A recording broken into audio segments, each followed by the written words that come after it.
And good morning and welcome to the morning show on this Tuesday morning. I'm Marshall Shore. I'm Melissa Farley. We're here at the fabulous Arizona Center on this Tuesday. I like that we're dragging that out so much. Tuesday. Indeed. Nicely done. Yeah. Are you ready for this Tuesday? You feeling good, Marsh? So I am, because we've got a really amazing guest coming up momentarily. We do. It's always better when we have good guests on the show, which is like every day. But it's like, but we have a guest with a +1.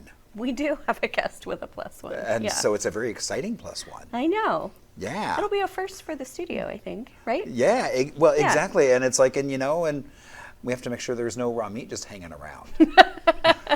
We're bringing on a dinosaur. No, kind of, actually. I was going to say, actually not that far from it. Yeah, I was like, wait a second. We kind of are. I didn't lie entirely. No. Yeah. So. No, it's going to be a good, interesting show.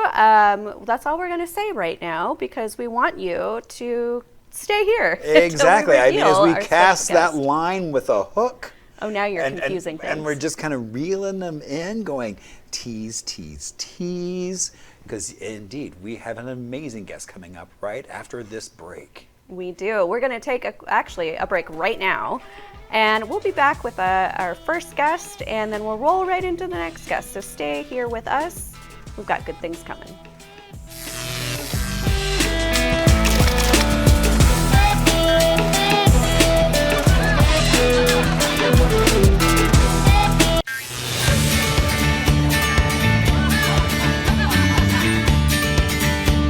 And welcome back to the morning show. My name is Marshall Shore. And I'm Melissa Farley. We're here at the fabulous Arizona Center on this Tuesday. Yeah, and it is a pretty terrific Tuesday. We've got our first guest here. We've got Pete-Ricardo Powell, who I think is doing something pretty amazing. You are working with young women with the Queen Creek Ball Hawks. Is that correct? Yes, that's correct. So tell us a little bit about that and what you've got going on there. Well, we're a 501c3 nonprofit organization that we founded probably 9 years ago here in the East Valley. Our organization initially started off with about 8 boys and 1 girl on our flag football team. And through the years, we've had other young females that have had interest in wanting to come on board with our organization. And it's gotten to the point where through our connections with the GYFL and NFL flag, we had an amazing opportunity to take part in the Super Bowl that had taken place here with the Philadelphia Eagles and the Kansas City Chiefs. Oh, wow. So when they did the opening night introduction, my girls from the team were the ones that took both teams across the stage to shake hands and to have the introduction done. Well, that's cool. Yeah. What a huge moment for them. Oh, yes. It was great. I don't really think that the young ladies have an understanding how big of an impact that is going to be until probably later on in life and stuff. But yes, that was a huge step for our organization and for our women's sports period. Yeah. Right. So, it's interesting because I think about when I was younger, I had a woman, well, she was a young woman at the time, so was I. Her name was Drea, and she really wanted to play football, and she had to fight really, really, really hard, and eventually she actually did get put on the team. Yeah, and she was like my idol growing up. Like, I just thought that was so cool. But I love that you're creating a space where women can feel empowered to play sports and kind of grow through that. Can you talk a little bit about the impact that you think and that you're seeing that this has on young women? I think it's going to be a huge impact on our young ladies. To be honest with you, like, one of the main things between myself and my coaches within the organization is we want to be able to empower these young ladies to be able to overcome adversity, take on challenges head on, and just being able to understand and have that self-value within themselves and stuff through what we're doing with the teamwork and the challenges that's put in front of them with the flag football and the sporting world as a whole together. So that's one of the big things that we actually try to focus on, with being able to have that done with our young ladies. Yeah, for sure. Well, I think it's interesting because, it's like we've got such a history here of women in sports. When you look back at the softball teams that were here from the 40s through really the 60s, 70s, that was such a predominant thing. And it's interesting, I think, that that kind of went away, women in sports, and now I love the fact that we've got the Mercury, so you're now starting to see more women in sports. And not to mention 2028 Olympics, that we will also have the flag football take part too as well. Oh, cool. Yes, so in 2028 in LA, when we have the Olympics there, we will have flag football as a part of the whole structure for the Olympic Games and everything for men and women to be able to partake in that. Oh, so that's wow. great. very huge. And didn't know that. I'm wondering because I've actually started to see more people. I mean, I was on light rail the other day, and there was an entire team, and they had the belts with the flags on, Yes. and it's like I hadn't seen that since high school. Yeah. And so it was like I was like, oh my gosh, that was such a throwback of a memory, and I was like, oh, that's really cool. Yes. And it was a mixed gender Yeah. team, Yeah. which was really cool. Yes. How did this become your mission? Like, how is this your thing? I've been coaching actually for about 28 years now. Okay. And you know, just the mere fact of the opportunity that we can provide for these young ladies between the next step of going on to play at a high school level and then at the collegiate level and then potentially even representing our country in the Olympics and stuff, that's the drive that gets me up every morning, and being able to, what can I do to be able to help and have our young ladies be prepared to have the opportunity for the exposure. 3, just making sure that others are aware within the community and stuff of what we're doing and how we're trying to help these young ladies to have the opportunity at the next level. It's been a lot of networking. It's been a lot of trial and error in regards to trying to make sure we can find the best opportunities to be able to create the exposure and stuff from there. I've been fortunate enough myself and one of my coaches, Brandon Drake, were reached out to by AZYFL, which is a established flag tackle football program here that also has the cheerleading program too as well. And they reached out to us last year, sat down, round table, and discussed what it would take to be able to have an opportunity created for these young ladies to now be prepared going into high school and creating a flag football league solely mirrored off of the AIA flag football rules for high school. So we took on that opportunity, and through networking with other teams and clubs within the Valley and stuff, we plan on launching our first 7v7 flag football program for young ladies 10U through high school to, one, help them prepare for high school, because playing 5s and then transition to 7 is a complete different thing. So we want to make sure that when these young ladies go into high school, that the coaches have girls that are ready, already understand the format of the game, the speed of the game, and so on and so forth. So those are just some of the things that we wanted to make sure that we have done. And we've had a good amount of support. This coming 26th, we're doing the combine that will take place at ASU band campus for girls that are looking for teams to be able to join. Okay. And Cool. Can you talk about some of the changes you've seen in some of these girls from when they first come into playing on the team? And confidence, Okay. 100% confident. Like some of the girls that we would see would not even think about coming up to introduce themselves to somebody, or to even go and step out and try something new.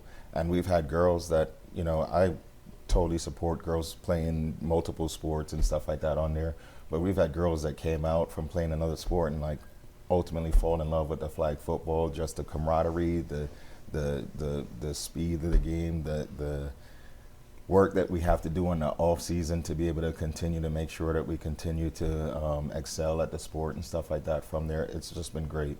It's been honestly great. I think it's interesting because, I was an arts kid. I didn't do sports growing up. And I honestly felt like I missed out because I don't think I ever fully learned, the process of losing being part of the process of success and what that means to overcome when you have a loss, and I don't think a lot of my stuff was very individualistic. So that team camaraderie was never something that I really understood either. And so I just think it's so powerful that you're offering this for young women. Tell us about how women can get involved with this. So a lot of reasons that they can reach out to our organization with AZYFL in regards to our opportunities with the spring season starting. So we can have them reach out to azyfl.com and have the information in regards to our flag program there. My organization is the Queen Creek Ballhawks, so info at queencreekballhawks.com is our flag football, and we can direct. Like right now, what we're trying to do is we're trying to help some of the other teams within the East Valley that are looking to add girls to their program. So we want to make sure that if a girl lives on the west side, we can connect them with coaches of organizations on the west side in Scottsdale, Right. and so on and so forth, so that we can make sure and help everyone working together at this point with Yeah. one vision of just being able to help these girls with the opportunity of being able to join the flag football arena and having an opportunity to move forward in their career through it. So What- it's much larger than Queen Creek. I mean, Oh, so gosh, you're yes. here, but Yeah. now it's starting to really Yes. expand and go And elsewhere. yeah, that's what I mean with the networking that we've been doing. Right. Like we've talked to numerous coaches within the Valley, numerous programs and numerous directors in regards to what we're trying to do. Ultimately, we want to have everyone on the same page that this is all about the girls. This is all about the girls, and this is all about creating opportunity for them to be able to have that next level opportunity to play. And that ultimately, it's going to come back to reflect on Arizona. Like right now, we have girls in Arizona high school programs that are #1 in the state, that have been invited to Army Football Bowl. They are already represented on the national flag football team as well. So like there's Wow, all that's that great stuff to that's have taking that place. Yeah. such success. Yeah. What's the tryout process like? The trial process, like right now with the combine that we plan on doing, it's more so one, getting a baseline numbers, the 40-yard dash. We'll do like the L drill. We'll do the 5-10-5 shuttle. We'll measure what their vertical is. We'll measure what their broad jump is. And then for the most part, like all we want is we want girls that are interested in learning the sport.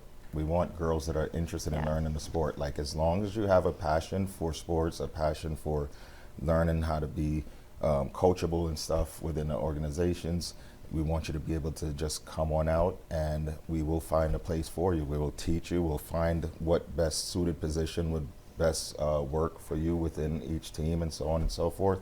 But the biggest thing is we want girls to come out that are passionate, want to learn, want to take full advantage of this opportunity that we're trying to provide for our young ladies here in Arizona. Well, what an invitation. Yeah. Please reach out if you are interested, or if you know some young women who might be interested in getting involved and joining a team. This was so incredible to learn about this, and thank you for sharing all of this information. We're going to take a quick break. We'll be right back after this with another guest for you and a surprise, a little surprise. So, But I love how this is also a teaser. I mean, emphasis on that hawk bit. what? What? Exactly.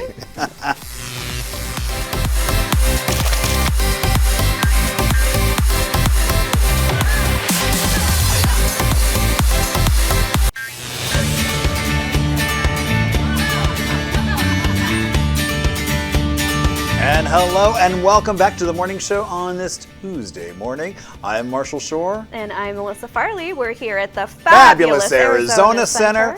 That's And right. we have a fabulous guest. I can't even hide my smile, so we're just I going to know, go right it's to it. it's a day of the Hawks. I know. Look at that. Oh, the hawk. I get it now. Yes. I forgot. Oh The ball my hawks. gosh. The ball hawks. Yes, I got the ball it. hawks, Okay. exactly. Sorry, delayed reaction. Well, this is not a ball hawk exactly. This is Laura for the human. She's the education manager at Liberty Wildlife. And who have we got here with you? This is Jax, and he's a Harris hawk, Okay. which is one of the hawks that's native to the Southwest. So one of the ones that only we get to see. So, Oh, nice. are like size-wise, where does he land in the hawk family here? He weighs in about 660 grams right now, so maybe closing in on 2 pounds. So he's little, so he's smaller than your red-tailed hawk, which is probably the most common hawk that people think of when they think of hawks. Got it. But he's bigger than like the Cooper's hawks, which are the ones that people see kind of zooming in and out and going after birds. So he's mid-range. In the hawk world, the boys are generally smaller than the girls. So we have a couple of females at Liberty Wildlife that are a good, third bigger than him. So he's a happy-sized little boy. Now, with the hawks, maybe a weird question, but like, can you tell their moods? Like, can you tell how he's feeling right now or thinking about I mean, he's actually very relaxed looking right now. You never know when you're going to come into a studio with lights and cameras and everything. Sometimes they're really on alert and checking everything out, and he's looking at everything, but You can see he kind of looks puffy, like puffed up right now. Yeah. So he's relaxed and taking it in. If he were really stressed out, he'd be really like standing a little bit more outstretched, maybe ready to fly, you know, maybe even lifting his wings up a little bit. So he's definitely a showbird. So he's gotten used to being in front of people and is pretty relaxed. Yeah, right. So the hawk is peacocking for us. He is actually, yes. He's showing off a little bit. So what does Jax like to eat? He is a carnivore, so they do like little mammals. So you know, mice, rats, bunnies they'll go after. And so that's basically what we feed him at Liberty Wildlife. Can you chat a little bit about Liberty Wildlife, Sure. what it is you do, and tell us all that good stuff. Yeah, it's a little, Liberty Wildlife is a little name, but we are a nonprofit wildlife rescue, rehabilitation, education, conservation organization. Whoa. So we pack a lot in you there. said that all in one breath. You've practiced I have that, practiced haven't that. Yes. And so we pack a lot into that. We started out as a hospital for taking in sick, injured, and orphaned wildlife with the hopes of rehabilitating them and releasing them back out into the wild. And then once we started getting some of the animals that could be rehabilitated but not survive on their own in the wild, we were able to then get an education permit so that we could keep some on that permit and keep them on our property and bring them out for shows like this or for field trips or visitors that come to Liberty Wildlife so they can get this close to native wildlife and really get an appreciation of it. So is he making noise? He is. He's talking. talking. I was like... Yeah, the Harris Hawks are very communicative, and they hunt in family packs and live together in family groups, so they talk a lot, and he usually has a lot to say. I love that. That's so cute. I was like, is there music in the background somewhere? He'll also let you know when he is hungry, and it's a lot louder than that. Okay. You got to ask for what you want. I get it. And just watching how far when he turns his head, it's not just like here to here. It's like... Yeah, they have more vertebrae in their neck, so they're able to articulate and move a lot more than us because they've got such big eyeballs, kind of like owls have really, really big eyeballs that they can't move their eyes around like we can. And so they have to be able to turn a lot more in order to see all around them. Interesting.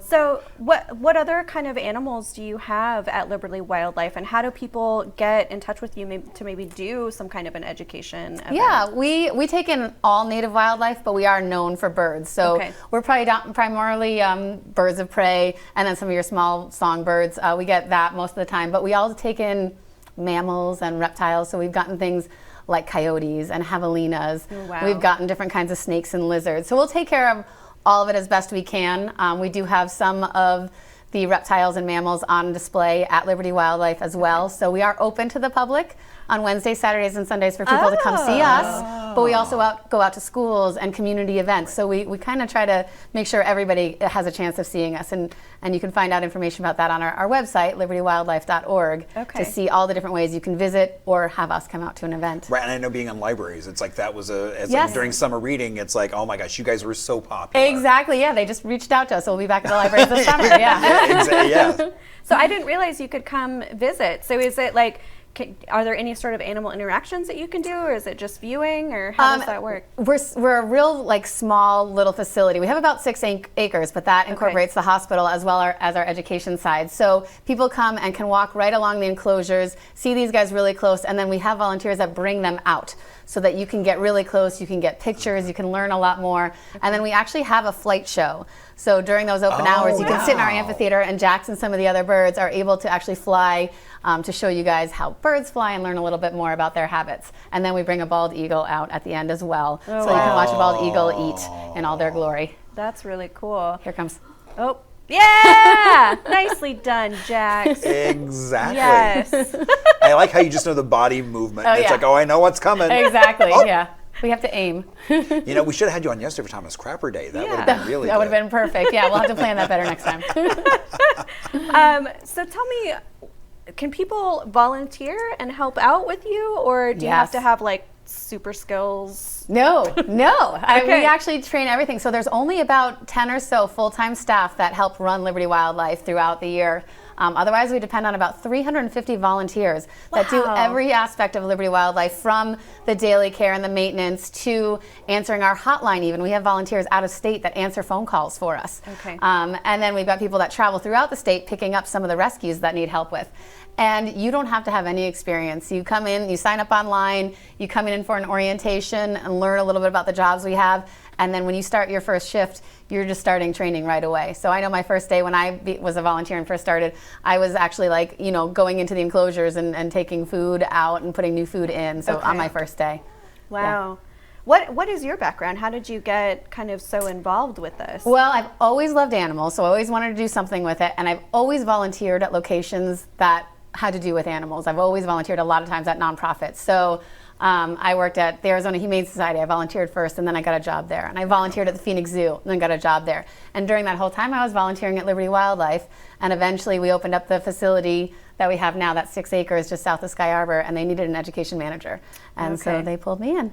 Very cool. So I'm a big proponent of volunteering at places. Yeah. It really helps you get to know the place, and the people get to know you as well. Right. So when I talk to field trip kids, that's what I say. If you want to get into this field, volunteer. Yeah. So where is Liberty Wildlife? Good question. We're actually just south of Sky Harbor Airport. When you said that, and I was like, yeah, I didn't realize. We're a hidden gem, people like to say. We're at 24th Street and Broadway. So we're just south of the Salt River there. Okay. And people actually will bike along the what we call the Peace Trail out there. Yeah. And we're just on the south side of that. Cool. Yeah, kind of hidden in a strange little location. No, that's why I was like, when you said yeah. that, I kind of know that area. I'm like, well, oh, wow. Yeah. But, that's really cool. Can you come there in groups? Like, is that okay? Yeah. Okay. Yeah, we have private tours, we have guided tours, we have self-guided tour if you just want to come on your own. We have field trips that come. We even do rentals. We've had beautiful weddings there because we do have the backdrop of the sunset kind of going over the river there, and we've got a little wetlands and sparkling lights. So we've had some really beautiful events there.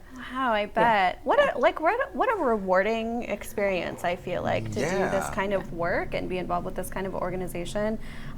So tell me, are you actively accepting donations? Are there ways that people can support you if maybe they don't want to volunteer but they want to contribute to the work that you do? For sure. We are nonprofit, so we live off of donations, and we are lucky to have some really amazing supporters. There are people who will find an injured sparrow in Queen Creek and make the drive all the way to Phoenix to drop it off at our hospital for help, and then still give money on top of that to help with the care. And then we also get corporate grants, and we have different groups that come in and help out. But we are fully nonprofit, so there's no money from the government. So it's really out of the generosity of the public that help keep us open so that we can keep our mission going. Okay, that's great to know. Yeah, so definitely an organization that if you love animals and you love what they're doing, please consider donating to help. I mean, support in many ways. I mean, whether you want to volunteer, give money. So is Jax unusual, or do most animals eventually get this comfortable around humans? He actually came to us when he was younger. He had something called avian trichomoniasis, which is, in short term, we call it canker. But it's a disease that coats the inside of their mouth. And he had it pretty bad. We were able to save him with the medications we have, but it changed the shape of his mouth. And if he looks at you, you can kind of see on this side of his mouth, his beak has changed shape a little bit, and there's a pocket there. And so because of the change of the shape of his mouth, he can still eat well, but there's the ability or chance that something can get in and possibly get infected in there. So he needs to have that care to monitor that. We have to clean it out occasionally. So because he came to us with that injury when he was young, he's gotten very used to us. Okay. And so that's one of our things that we determine. If an animal comes in and can't be released, we take a look at what their personality is like. Is it something who's going to be okay with being around people? And we'll try and train them. If there's some that come in and just don't ever want to do this again, we actually have other options. They can become foster parents. And they live in our facility, but they raise the babies that come in, the orphans that get brought in throughout the year. Oh my And that way gosh. the orphans know what they are from the mom and dad that are raising them. That was just a beautiful shot. I just looked at the monitor and they just were focusing on Jax. I mean, know. oh my gosh. What a Even with your stately rogue bird you hair, are. I yeah. know. Even with the rogue hair, he's still a I know. good-looking guy, I think. Yeah. Trying to masquerade as a quail. Yeah, right? my Yes, gosh. everybody loves quails. Totally believable. I would buy it. Yeah. Well, thank you so much for bringing Jax and for sharing a little bit about Liberty Wildlife with us. Just one more time, maybe right into camera, let people know how they can either get involved or contact or reach out. Yeah, all the information you need to find is at libertywildlife.org. We've got information about how to call our hotline if you need help, as well as email if you just have general questions, and all the information about if you want to visit Liberty Wildlife or if you want to book an event or a field trip. Very cool. Well, thank you so much, Laura. Thank you, Jax, for hanging out with us today. It's been a treat. We're going to take a quick break, and we'll be right back after this with our things to do, birthdays, celebrations. History, just lots of fun That's and right. some laughter. Yeah. So we'll be right back after this.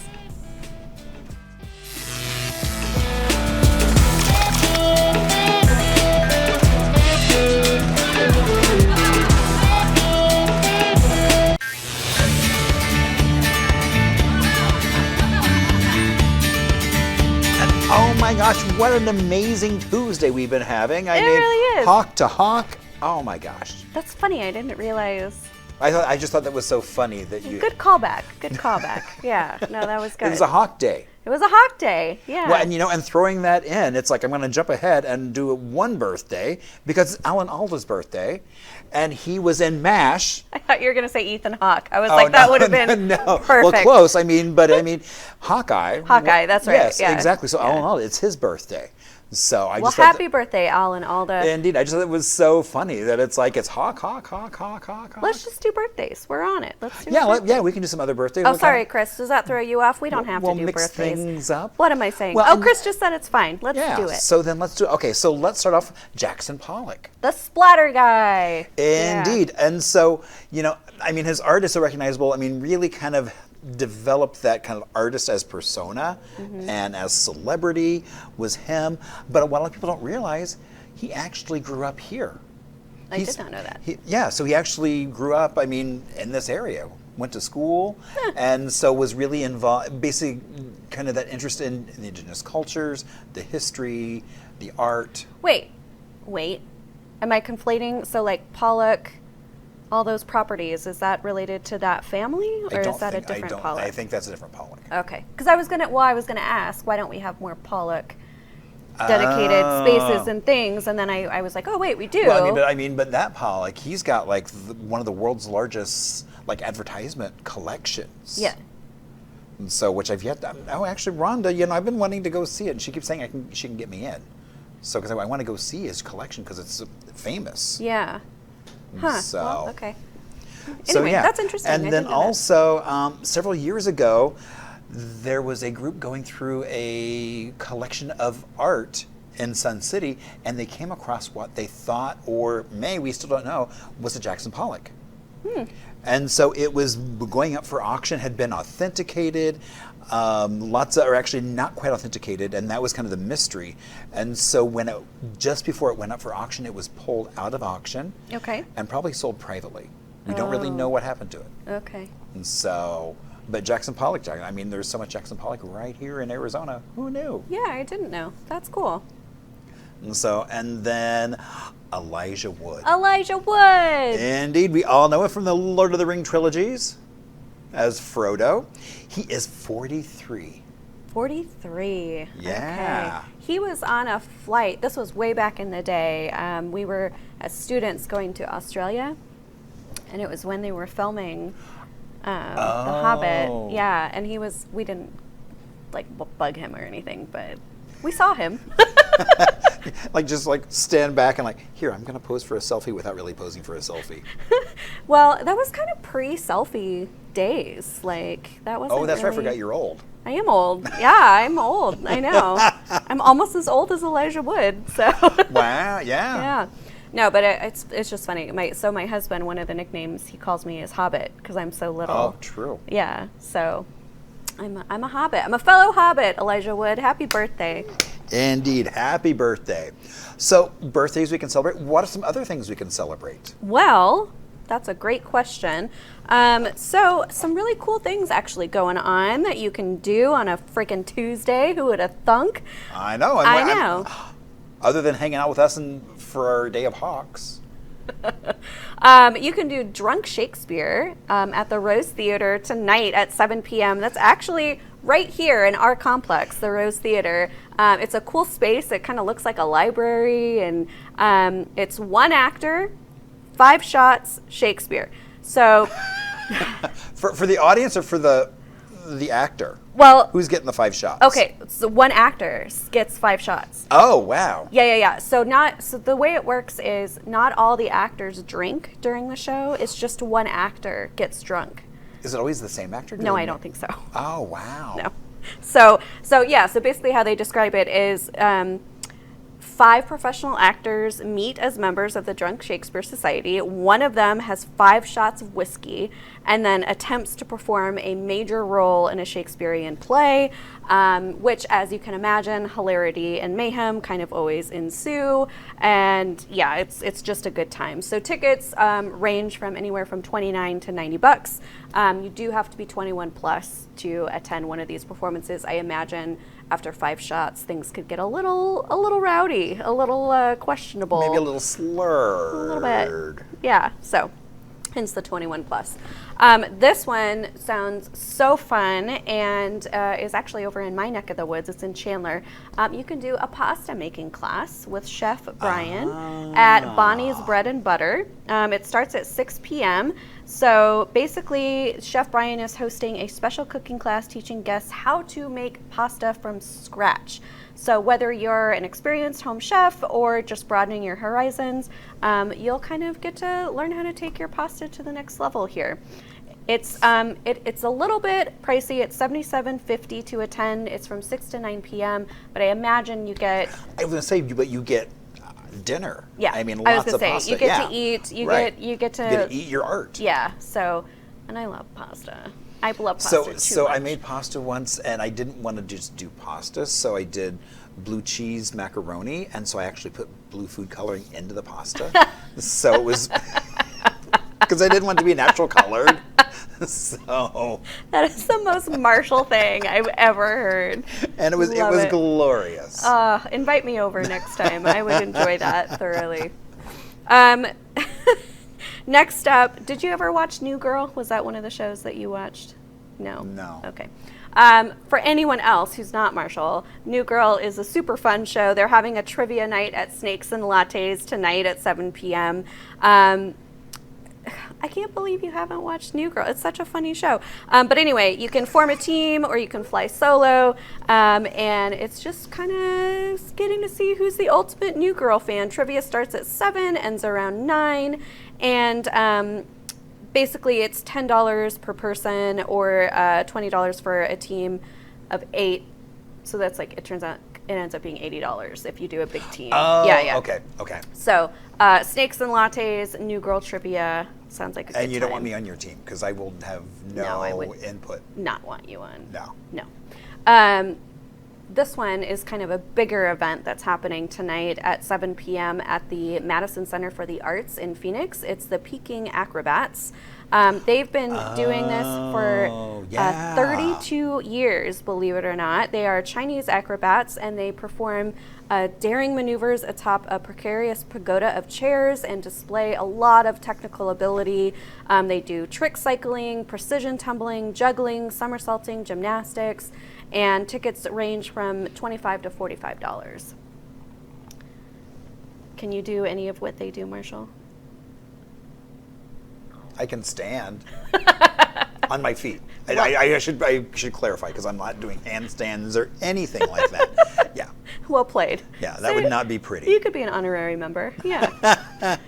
And then last but not least, we've got a cocktail and mixology class at Trevor's Liquor. See, that is much more my speed. I figured it would be. I know. Not doing acrobats nor Shakespeare afterwards. No. So beverage director Daniel Austin and 2 competition mixologists Chuck and Melissa. Hi, it's not me, it's another Melissa. They'll give you a glass of bubbly upon arrival. You can enjoy some charcuterie, and then you'll dive deep into foundations of mixology as they introduce you to the art of crafting classic cocktails. You'll have the opportunity to actually build 2 classic cocktails, which will help you kind of explore the mix and the difference between sweet and sour in cocktails. And then you can kind of create your own signature cocktail at the end. Ooh. So every participant gets some swag. You get discounts on premium products featured in the class. And then, they obviously encourage you to keep mixing at home after you take what you learned. So it's $80 per person, 6 to 8 p.m. That's off of 7000 East Mayo Boulevard in Phoenix. So like I said, kind of a cool night to do some really Yeah. interesting things. Cocktails. Is that where Yeah. I can find you tonight? I have a feeling that might be where you can find me. Okay. So, and I love Trevor's because, I mean, if you're looking for any anything, they can pretty much get it. Yes. Yeah. So, Agreed. Yeah. so let's talk about some history. Okay. So we talked about, we'll just kind of say sports or football, flag football. Flag but football, yeah. so in 1996, it was the first time Arizona hosted a Super Bowl. Okay. And it was out in Tempe at the Sun Devil Stadium with the Pittsburgh Steelers, and they lost to the Dallas Cowboys. Boo. So I know the Super Bowl's coming up in a couple weeks. We don't quite know who's all in it yet, but it'll be a really big game. And soon it'll happen here again. It was here recently, and oh, well, there you go. Dan Hellister. Dale. Oh, Dale Hellister. From the main event. Oh, we know that him. Dale. That Dale. He hasn't grumbled at us I in didn't a know the while. last name, and I was like, huh? I was like, so Funny. so the other kind of, I guess, sister show, kind of. Well, they're on WTSM TV Right, with us, the main yeah, event. right. So we had Steve on pretty Right. regularly, but the other host of that show, Dale, Right. used to be on the Cowboys. So Well, there you go. there you go, an Arizona Coming tie-in, full Marshall. back circle. Well, there Yeah. you go. And also today, things you can celebrate. So, the prettiest weed deserves a day all of its own. The daisy. I love daisies. So, I mean, again, all over the place, North Europe, North America, Australia, Africa, pretty much you name it, they grow there. But its name comes from day's eye, because it basically blooms when the sun comes up and closes when the sun goes down. I should have worn daisies and not sunflowers today. Well, missed opportunity. There's one of my favorite lines in You've Got Mail where she's sick and Tom Hanks brings her flowers and she's like, daisies, they're my favorite flower. They're the happiest flower. And I love that. They are very happy flowers. And you know something else that makes me happy? What? Legos. Except when you step on them. Well, yes, do not step on them because they are quite painful. Yeah. I mean, lots of sharp edges and hard. Yes. So today is Lego Day. This goes back to 1958 when they got the patent for Legos. Now, do you know what Lego stands for? What? It's the Danish word for which means play well. So leg and got. Huh. So there you go. So play well with your Legos. Do you have any Legos at home? Well, I remember I built the Hocus Pocus house and it was like, Oh, that's right. it like drove me insane because I had to finish and I would like not take breaks.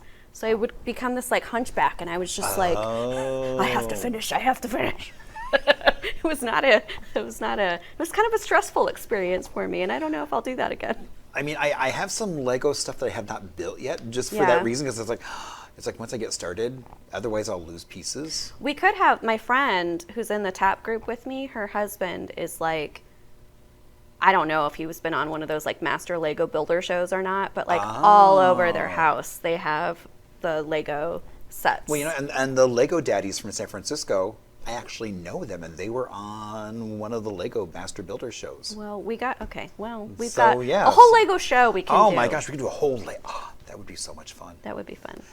I would enjoy that. And another thing I enjoy, blueberry pancakes. I do enjoy that. Yeah. So, I mean, who doesn't love pancakes? And you can put them in the batter as you're baking them. If you want to turn the pancakes blue, you just put them in there, stir them in so you get all that juice. Put some food coloring Put in some them, food like coloring, Marshall so did make his them even pasta. more blue than they naturally are. I'm just going to do that from now on. Like when I'm making something, I'm like, it's cherry. I should just make the whole thing red. I'm going to Marshall it up. And Well, yeah, because the fun thing is I love trying to make food that doesn't look like what it's supposed to. yeah. And so, but gravy, do you know how much food coloring you have to put in gravy to change the color of it? No, I don't know. A lot. Interesting. And it kind of comes out looking kind of muddy green Pukey? no matter Yeah. what. Right, exactly. It's not an appetizing color at all. Okay, so don't bother with the gravy. Yeah, Skip but the mashed gravy. potatoes are really easy because they're already... Oh, that would be. Yeah. Oh, fun. Pink mashed potatoes. Oh, cute. Yeah, so you do pink, and then you could do even like just a little pat of butter in there. Okay, Valentine's Day, honey. Look So for some pink mashed potatoes. nothing says love like baked mashed potatoes. I can't wait. I'm so excited. And oh my gosh, and and there are moments where I realize, oh, I had it sitting out and left it on the counter. My kazoo. Your Actually, kazoo! Actually, I've got multiple kazoos. We should have a studio kazoo. Why don't we just have a studio kazoo? Oh, that's a good idea. As well as a wheel. I know. I need to bring the praise The wheel Wonder in, Wheel and- Wonder Wheel, as well as a kazoo day. Yes. And and kazoo is basically comes from the slang term bazoo, which meant trumpet.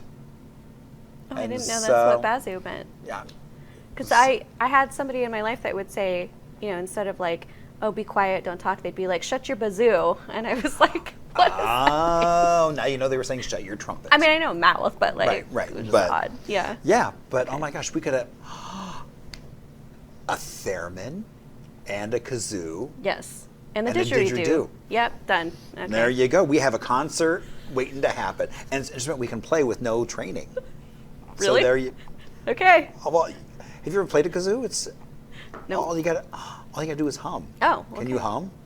I can hum, I can't whistle. So. Oh no, you don't have to whistle. All you have to do is Okay, hum. well then, good. That's I'm the beauty golden. of it. So. Beautiful. Oh my gosh, I'm thinking it's like you could take a comb and some wax paper, you make a kazoo, it gives you that same sound, or you just, yeah, I guess, okay, I'm not gonna geek out over kazoos, but. Too late. I feel like that already 'Cause I have happened. metal kazoos, I have plastic kazoos, I have lots of kazoos. He's lots of kazoos. So- You should bring in your kazoo collection.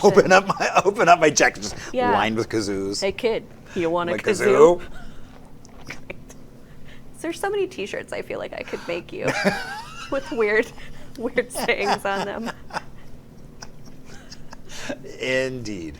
Well, we hope you have a kazoo-filled day here on this Tuesday. It's been a really fun day. I keep thinking about Jax the Hawk and I know. everything that we did And I'm today. disappointed that Chris said he didn't get him pooping on camera. Oh yeah, we're sorry. You don't get to see. Yeah, so you just get to hear us Jax talk poop. about It Jax and his actually poop. was pretty uneventful. It was very clean. It was very small. Well, It was no big deal. right, and it was like, and who knew? He was like, and she's like, oh, Ready? Here it comes. Yeah, she and, knew boop, exactly. and there. I mean, it was like Yeah. she knows the timing of him and everything. So there you go. Yes. Well, And you know what? We will be back tomorrow, hump day. Hump Day, with another amazing show. That's right. Guest history, things to do. So much fun. It's going to be a good time. We'll see you here for hump day. And let us know if you want to reach out to The Morning Show on The Morning Show or hello@onthemorningshow.com. We're always here for you. Right, and if you have things you would like to share, maybe you want to celebrate a birthday, an anniversary, maybe you started a business, you should be on The Morning Show, so you should reach out to us at On The Morning Show. Yep, we'll see you back here. I don't know what accent that was or word that was supposed to be, but we'll see you back here tomorrow.